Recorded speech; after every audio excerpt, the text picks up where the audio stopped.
ഭർത്താവ് വിദേശത്താണ്, വർഷത്തിലാകെ 15 ദിവസമോ അല്ലെങ്കിൽ ഒരു മാസത്തേക്ക് മാത്രമാണ് നാട്ടിൽ വരിക.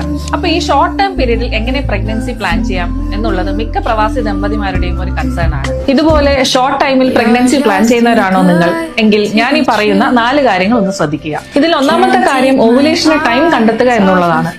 ഇതിന് ഒന്നുകിൽ നിങ്ങൾക്ക് മെഡിക്കൽ ഷോപ്പിൽ നിന്ന് ഓവുലേഷൻ കിറ്റ് ഉപയോഗിച്ച് മനസ്സിലാക്കാം, അതല്ലാന്നുണ്ടെങ്കിൽ അടുത്തുള്ള ഡോക്ടറെ സമീപിക്കാവുന്നതാണ്. ഓവുലേഷൻ ടൈം ഏകദേശം മനസ്സിലായി കഴിഞ്ഞാൽ അതിനനുസരിച്ച് നിങ്ങളുടെ പാർട്ട്ണറിന് ലീവ് അറേഞ്ച് ചെയ്യാവുന്നതാണ്. കാരണം ഈ സമയത്തുണ്ടാകുന്ന ഫ്രീക്വന്റ് ആയിട്ടുള്ള സെക്ഷൽ കോണ്ടാക്ട് ആണ് ഗർഭധാരണത്തിന് ഏറ്റവും ഉത്തമം. ഇതിന് രണ്ടാമത്തെ കാര്യം, ഭർത്താവ് വിദേശത്ത് നിന്ന് വരുന്നതിന് 2-3 മാസം മുമ്പ് തന്നെ ഗൈനക്കോളജിസ്റ്റിനെ കണ്ട് ഒരു പ്രീ കൺസെപ്ഷണൽ ചെക്കപ്പ് ചെയ്യുക.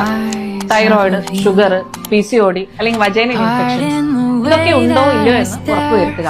അതോടൊപ്പം തന്നെ ഫോളിക് ആസിഡ് പോലെയുള്ള വിറ്റാമിൻ സപ്ലിമെന്റ്സ് ഗൈനക്കോളജിസ്റ്റിന്റെ നിർദ്ദേശപ്രകാരം കഴിച്ചു തുടങ്ങാവുന്നതുമാണ്. ഇതിൽ മൂന്നാമത്തെ കാര്യം, പുരുഷന്മാരുടെ സ്പേം ക്വാളിറ്റി ഇംപ്രൂവ് ചെയ്യാൻ 70 തൊട്ട് 90 ദിവസം വരെ എടുക്കുമെന്നുള്ളതാണ്. അതുകൊണ്ട് തന്നെ ഭർത്താവ് വിദേശത്തുള്ളപ്പോൾ തന്നെ ഭക്ഷണക്രമത്തിൽ ശ്രദ്ധിക്കുക. അതായത് ആന്റി ഓക്സിഡന്റ്സുകൾ അടങ്ങിയ പഴങ്ങൾ, പച്ചക്കറികൾ ഇവ ധാരാളമായി ആഹാരത്തിൽ ഉൾപ്പെടുത്താൻ പറയുക. കൂടാതെ ഈ സമയങ്ങളിൽ പുകവലിയും മദ്യപാനവും ഒഴിവാക്കുന്നത് സ്പേം കൗണ്ടും ക്വാളിറ്റിയും ഇംപ്രൂവ് ചെയ്യാൻ സഹായിക്കും. നാലാമത്തെ കാര്യം, സ്ട്രെസ് മാനേജ് ചെയ്യുക എന്നുള്ളതാണ്. അമിതമായ സമ്മർദ്ദം ഗർഭധാരണത്തെ പ്രതികൂലമായി ബാധിക്കും.